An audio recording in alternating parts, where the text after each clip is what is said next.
If you ask anybody in the world, who would you rather have nukes, Israel or Iran? Like even Persians, even the Iranian people are gonna be like, yeah, probably better with Israel. Here's my thing. I think every country should be able to exercise sovereignty and the ability to protect themselves. At the end of the day, like Saudi Arabia, most of the Gulf states are happy to have Israel as a friend versus Iran, who's going to be competing with them, blowing shit up constantly. Like they don't like those people very much. You know, everybody would just prefer to see a strong Israel in the region versus a strong Iran in the region. Israel wouldn't be doing the things that they do and have the reckless foreign policy that they do, assassinating scientists and doing all the things they do all across the Middle East, if it wasn't for us backing them. And I think by us backing them, it's created us quite a bit of problems here, and I just don't see the benefit there for us.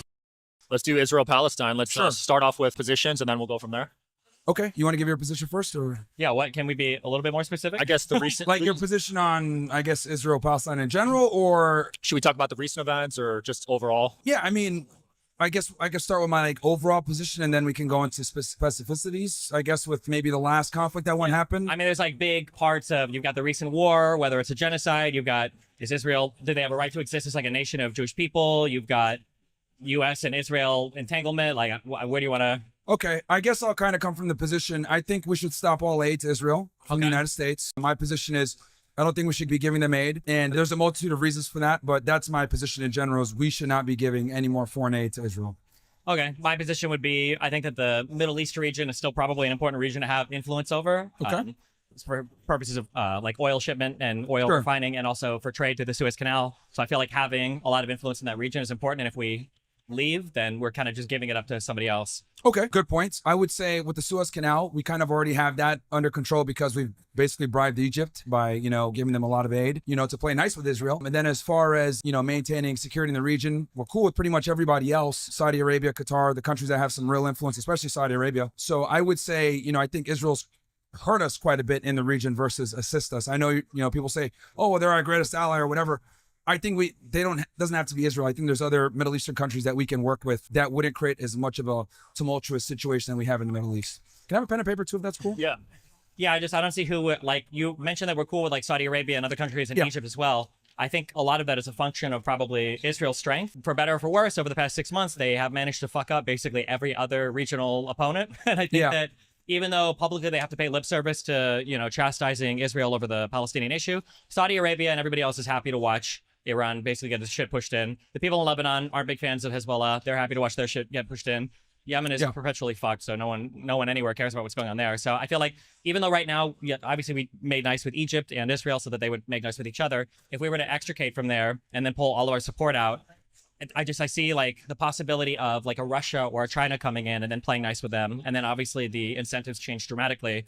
And I would be worried about losing that influence there. Okay, I see your position. I think going back to, you said that Israel being a powerhouse there, I don't think they are as much as you think. It's, it's either we destabilize other countries or we bribe them, right? So like with Jordan and Egypt, we pay them quite a bit of money to play nice with Israel because that saves us money in the long run, because at least the two countries on their border on the south and on the west, we don't have to worry about them like invading and attacking them. Obviously, we've got the problems in the north with Lebanon.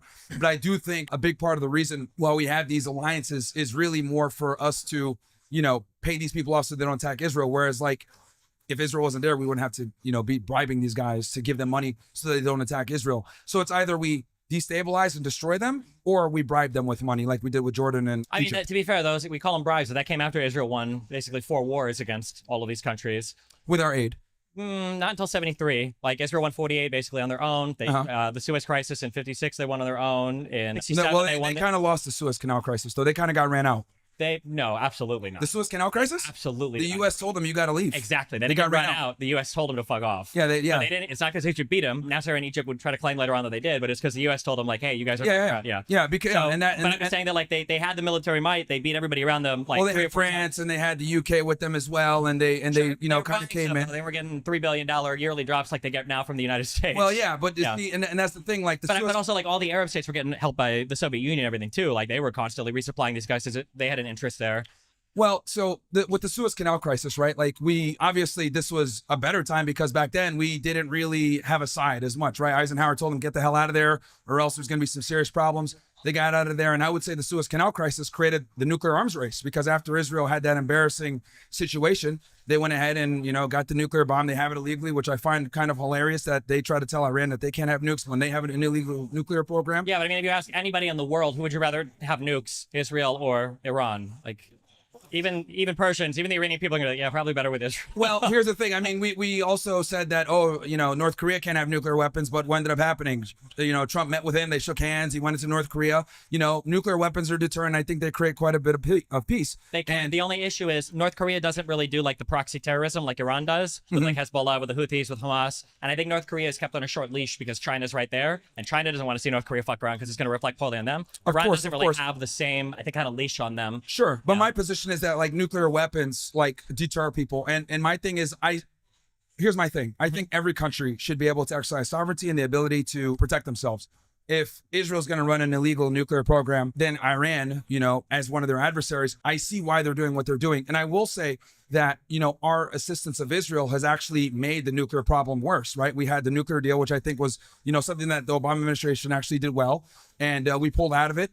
And that created a lot of problems for us. And I definitely agree with that. Trump did pull out of it. It was really bad. It was look, you know me. Sure. I like Trump, but I will criticize when he makes mistakes, and that was a fatal flaw. And I think that's kind of led to the bad foreign policy that we have now. I think it's one of the biggest mistakes he made foreign policy-wise. And, that was the Israel lobby, right? Yeah, I mean, I feel like at the end of the day, I think we backed the right horse. I mean, Saddam Hussein is out. I mean, Iraq is like chugging along. Assad is out. Syria is heading in a direction that's probably going to be markedly more pro-West and more anti-Russia. The only player left is really Iran. Somehow Israel, through the fucking gift of God or whatever, has killed like every single adversarial military leader and everything else over the past 6 months. Which causes us problems as well. I mean, in the 7-3 war that you mentioned before, how they won that one, like they won that one by blackmailing us with bombing the Arab world with a nuclear bomb. Yeah, they definitely were basically. Yeah, I heard the third temple has fallen. I think from Dosha. Yeah. No, we yeah, can for agree on sure. that. But I'm just saying that at the end of the day, like Saudi Arabia, most of the Gulf states are happy to have Israel as a friend versus Iran, who's going to be competing with them, blowing shit up constantly. Like they don't like those people very much. You've got like everybody would just prefer to see a strong Israel in the region versus a strong Iran in the region, who's like causes trouble for everybody. Yeah. So when it comes to Saudi Arabia, I actually agree with you on that. I've said this forever that like the Gulf states are cucks for Israel. They just secretly do things behind the scenes. They just don't do it publicly. Yeah, because obviously they would be looked at poorly. But I also do think that a big reason why these Gulf states play so nicely is because the United States backs Israel. So in other words, Israel wouldn't be doing the things that they do and having the reckless foreign policy that they do, assassinating scientists and doing all the things they do all across the Middle East, if it wasn't for us backing them.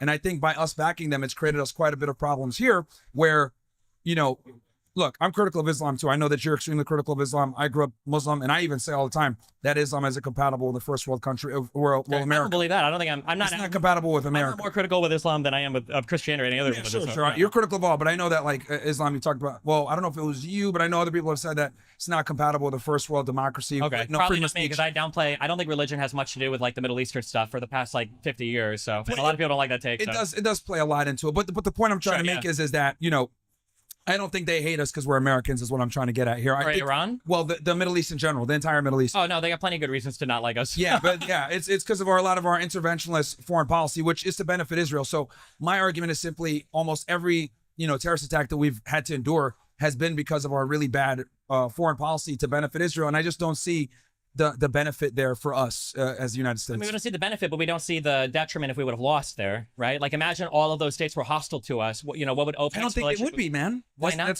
So I think if we didn't have this like crazy interventionist foreign policy at the benefit of Israel, I don't think they would hate us like that, man. Like you could look at these Gulf states that have money. These other Arab countries would probably been able to have stable economies, utilize their oil and their other resources, have some money. And Are we assuming that Israel didn't exist? Or because I would say like if Israel wasn't there at all, not to make some argument on whether we'd kill all the Jews or whatever, like let's say Israel wasn't there at all. Yeah. I feel like they would all just be fighting each other because I feel like prior to like Israel being there kind of gave them a central enemy to kind of like fight for a while. But prior to that, when Britain was carving up after World War I, you had like the Mandate, you had like the Turkish Revolution, you had Egypt, like one of their own state, like everybody kind of had their own state and people were kind of like vying for influence and like it's like but argument. So I've always been critical with the Arab world, like they need dictators and monarchs for a reason, right? Sure. But I do think as far as like us and our relationship with them, I don't think it would be as bad as it is if it weren't for all of our interventionism on behalf of Israel. Let's say that like Iran falls tomorrow, and let's say it's replaced by something stable-ish, right? Or it doesn't like. Who do you think won? Oh, this could be the next topic. I think that our move into Iran, I think it was an L for us. I think the United States and Israel took an L with that conflict. I don't know what your position is if you want to. I'm a major proponent of not having a nuclear armed Iran, so I was okay with it. Okay. Yeah. But I mean, like, I don't like the way that we got there, though, right? I would say that exiting the nuclear deal was really bad. Israel loved that, and Saudi Arabia loved that because they fucking hated us when we signed that nuclear deal with Iran. Yeah. And then Well, bombing. Saudi Arabia, they're cool with Iran now. They've opened back diplomatic relations. They're cool now. I mean, they have, yeah, but I mean, like, these guys are diametrically opposed to each other in terms of interest. Like, Iran backs the Houthis a lot. Saudi Arabia tried for like 3 years to bomb and get rid of all of them. They Yeah. weren't, like, I don't think they. Yeah, people don't talk about how Saudi Arabia has been killing Yemenis for years, and it's literally lot, yeah. terrible. So and I've been critical of the Saudi Arabian government for that too. yeah, I guess I'm thinking, like, if Iran were to fall Yep. and that whole region were to be like friendly-ish basically to the United States, that just seems like a really good state of affairs for us. Because aside from Iran, like, who would give us trouble there? Well, I think the only reason they give us trouble is because of our foreign policy, right? So like, I think it's better to just like not, give Israel all this aid and But let we're them like, if we're hash it this out over close to there. having like a whole region being friendly towards us, but there's like an issue still with Iran. You think we should just exit completely and risk losing the entire region to Russia, China, India? No, I see your perspective. What I'm trying to say is like the Arab world really doesn't like us. Like, so, okay, I'll give you an example. So like when Biden was in, right, like Saudi Arabia was flirting with BRICS, right? And it took Trump going over there, right, playing off like, I'm not friends with Netanyahu, went over there, met with, the leader of Syria, al-Shara, aka former al-Qaeda guy, we'll lift the sanction off you, and then we'll meet with the, we'll go, they give him the jet or whatever. Like, we almost lost Saudi Arabia to BRICS. My bottom line is that, like, and I think you would agree with this, Saudi Arabia just does what's best for Saudi Arabia. Like, sure, whoever, but I mean, like, who would you rather have access to? The United States, who's like signaled that they're going to have a strong interventionalist policy, or like when it comes to defending your interests, or somebody like Russia, when Putin sits by and watches Gaddafi getting by bayonets, or sits by and watches Assad's regime completely and totally collapse, or watches, Syria be involved in a civil war for 10 years, or watches Iran crumble because Russia can't handle its own war right now. Like, it feels like the U.S. is a good ally to have in your corner, and then we could defend and ensure trade. Like, let's say like the Houthis were up to their, shenanigans, and it wasn't the U.S. that was interested in that region. Let's say it was fucking China or Russia. Like, who's to say that the Suez would have ever opened again? Like, would they have had the capability to even send ships down there to? And does Russia even have a fleet anymore? They would have. They would have. But my bottom line is that, like, the Saudis and a lot of these Muslim countries or these Arab countries, they already don't like us because of our policy, right? Like, I disagree. I feel like they like us quite a bit. I think they're right. I think that's why most of them, like, people like tried to hype up that Abraham Accord shit, but I think that like most countries are like, listen, the fighting shit is gay. Let's just like move on and like build up and make economies. Yeah, but the Abraham Accords like kind of led to like all of these problems. It was one of the reasons why we had the altercation that we had. But to go back real quick to the Iran thing, so I think it was a monumental failure. And I'll give you my position real quick, and you can tell me what you think.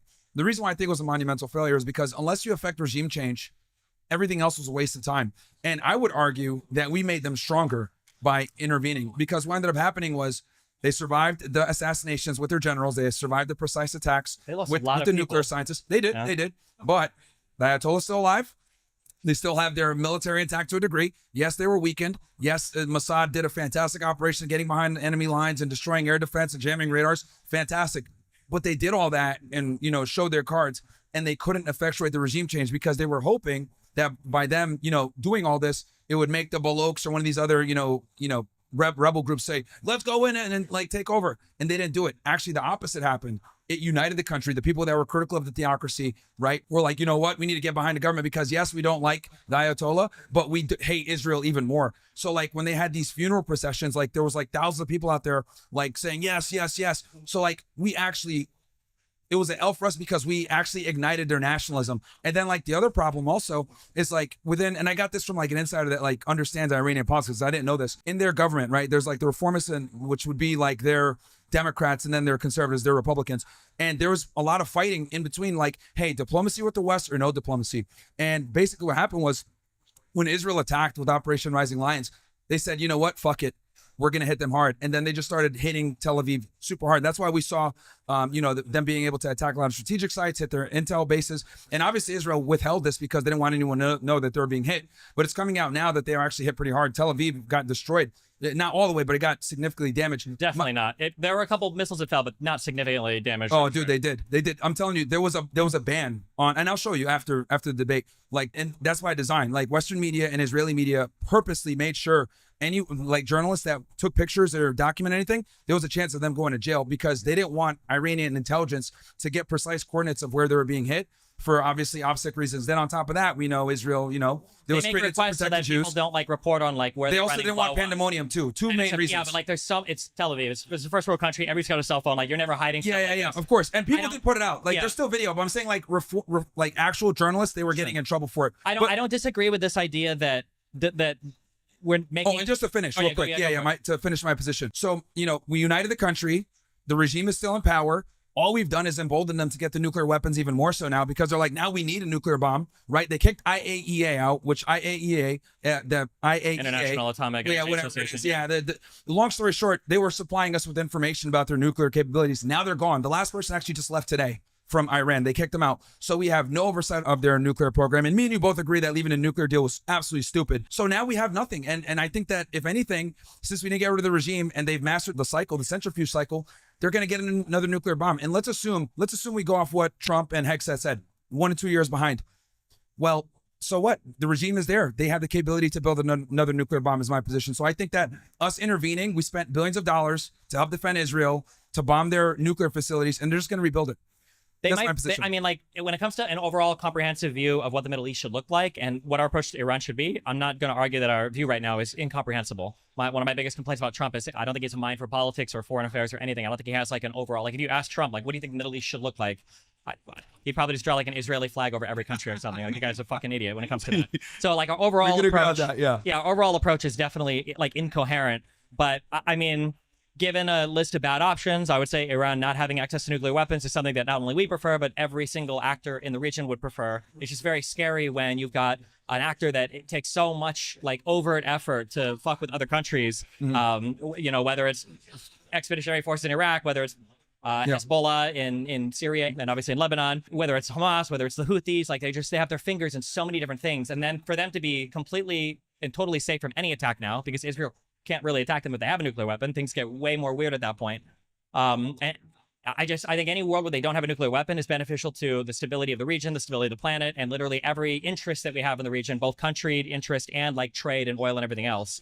So I would agree with you that them having a nuclear weapon is bad. Yeah. I actually agree with you. I will say that you keep arguing like on their perspective. If I was Iran, I would be barreling towards a nuclear weapon. So I understand their perspective. Yeah. Ever since Syria fell, I think that was a huge signal to Iran where it's like, okay, well, fuck. Especially because, and I'm not a fan of anything happening right now, but like Trump did them kind of dirty because I'm pretty sure that attack from Israel came it was like 2 or 1 day after the it was right 60-day before they negotiations. they hit him on like a Thursday or Friday. It was supposed to be Sunday. Yeah. And it was like the problem Really is bad that, diplomacy.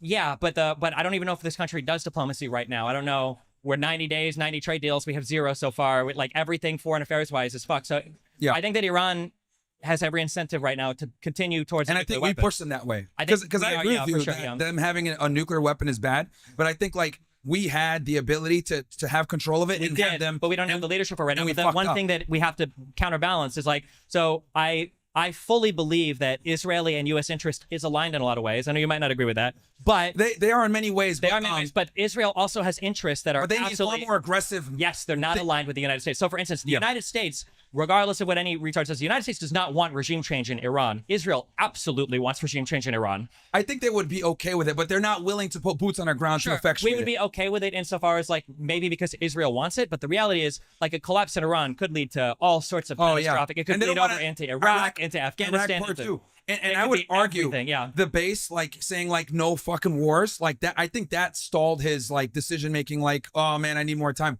I think he would have been way more into this conflict if the base didn't rebel so bad. Because that was Actually, yeah, because Yeah. Israel is full steam ahead on that. If the U.S. is like regime change, Israel's like we've already got like 5,000 Mossad, in place well, just that's to what give they us a wanted. signal. That's why Mike Waltz got fired because he wanted to have a plan where they literally put boots on the ground and they were going to send special forces into these nuclear facilities and really like try to get shit going. Sure. So but yeah. yeah. So I think it was a failure. On my end, I think from a U.S.-Israeli position, it was a failure because our goal was like, we don't want them to have nuclear weapons. We emboldened them and we nationalized them where they're At patriots. the very And they least, want to I do would it. push them off it, right? Let's say, do you think that the world is a better place if Iran starts to have nuclear weapons in a month or in 2 weeks? No, it'll create problems. But, Okay. but I'm arguing, my position isn't that them having nukes is bad. I think them having So nukes isn't is that bad. having nukes in if having nukes in 2 But weeks we- would be really we- bad? Isn't we did pushing it that. like 6 months? Isn't that? Well, I know we did in the past, but now we have to work with what we have now. Yeah. Do you think them having nukes in 2 weeks is better than them having nukes maybe 6 to 12 months from now? I think they can get them faster. Well, Now- I mean, a lot of their stockpiles have been blown up. A lot of their centrifuges have been blown up. Like it's going to be. A lot of the uranium was got out. Multiple reputable sources are saying around 400 kilos was snuck out. I would not be surprised if they didn't have other clandestine operations going on, knowing that they were going to get hit. I mean, their 3 main nuclear facilities, the whole world knew about it. I would be shocked if they didn't have I feel other like places. I'd be more shocked if they were to hide them from all the infiltrated Mossad in their country. I feel like Israel would have known and told us. Well, they just busted another ring today. Sure. The IRGC busted another ring today. So again, my thing is, I think our bad foreign policy has kind of led us down this road where it's like now they're saying We have to death choose to between America. the worst options. Let's Yeah, go sure. ahead and get nuclear weapons. Like we could have totally avoided this if we didn't have the nefarious influence of Israel saying we don't want a nuclear deal because they're going to build nuclear weapons anyway. It's the real reason is that Israel wants regime change and they want to be the hegemony. Sure, but I would say the fault there is Trump because Israel didn't want the nuclear deal I would we signed agree under with Obama. So I mean, like, Yeah, I would agree with you. I think him pulling out of the nuclear deal because of, Israeli lobby pressure was a big fucking mistake. Huge. But like, I think from our perspective, I think it was L. I know you're saying, hey, we pushed it back. I think if anything, if we did push them back, their resolve is greater. Now they're definitely going to get a nuclear weapon. And we've just made everything worse for everybody in the region. Okay, I think we're. That's my position on it. You two agree on a lot, it sounds like. Yeah, I mean, I still think we should cut. Do you think we should give aid to them? Israel? Yeah. Yeah, to everybody in the region. I think it's a good region to be friendly with, and I Okay. would hate to see that region fall to somebody else's influence, especially when something has happened in the past several years where it feels like a lot of our enemies are having issues. Like I think Russia's running into a significant amount of issues. Watching Syria fall is good for the U.S. technically. So I mean, like I think that. I honestly think if we cultivated Saudi Arabia, they'd be a better ally than Israel. In all my historical reading and in all my current understanding of Saudi Arabia, I don't even know what Saudi Arabia does or like, well, like they have like a military supposedly, but like I don't know what they do. They've been I'll fighting give you real Houthis quick for my years. argument, They yeah. don't fuck all. They have like, I don't know. Sure, I'll give you And my every position. war between Israel and the countries is like Saudi Arabia sends like 3.5 tanks and like 1 jet. Yeah, And sometimes we'll fly and land in They Egypt. and stay basically there have a weak forever. military, but like we give them all their protection. But my position is like if we had cultivated a relationship with Saudi Arabia versus Israel, Saudi Arabia from a religious perspective, right? Mecca, Medina, very religious. Like they're kind of the leaders. That's why like them coming into the Abraham Accords would have created so many problems. It's actually one of the chief reasons why Hamas attacked, because Hamas knew if Saudi Arabia comes into the Abraham Accords, that's like the leader of the Muslim world. So it would have the Palestine question would have been answered. So that actually prompted it. So I think if we had think the cultivated Abraham that Accords- relationship, we would have been better off. I mean, we have cultivated. We have a good relationship with Saudi Arabia. We've had for like 20 years, right? I But- think that the issue with the Abraham Without Accords Israel. was more without Israel. Yeah, because I think Israel's been putting a lot of the it's created a lot of diplomatic problems for us all across. And then like with what's going on in Gaza just makes us look worse in the international scene, right?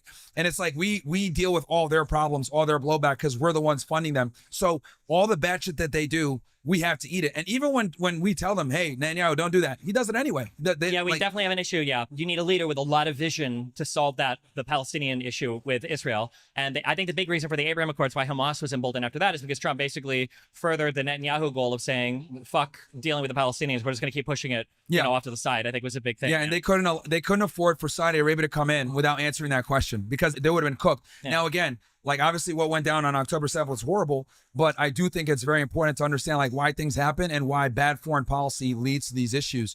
And I think the only way that we're going to get peace in the Middle East, because okay, let's say Iran falls, there's going to be a new insurgent group, there's going to be more terrorists, they're going to come in. Until the Palestinians have a state, we're always going to have problems in that area. And with Netanyahu, he doesn't want a two-state solution. We know that he's destroyed the Oslo Accords on multiple occasions. He doesn't want them to have a state. So until we get one, but it's the thing about Israel is like the people are realistic. Like you can compel him, you could force him to do things, but you have to have a U.S. leader that's actually on board with. Well, the way we'd have to do it is we'd have to literally make their aid contingent upon them playing nice with Exactly, the Palestinians. yeah, and But then, they like, would never do that. That's the problem. That's why you need a leader to do it, right? Yeah. Well, see, if we weren't controlled, and I know you disagree with me on this, like if our foreign policy wasn't run by them and, we didn't have such Zionist control of American foreign policy, we'd be able to do it where it'd be like, look, you guys got to make peace with these guys. Otherwise, you're not getting aid anymore. But since we continue to give them weapons, they continue to have influence, they control our politicians, they have no incentive to make peace.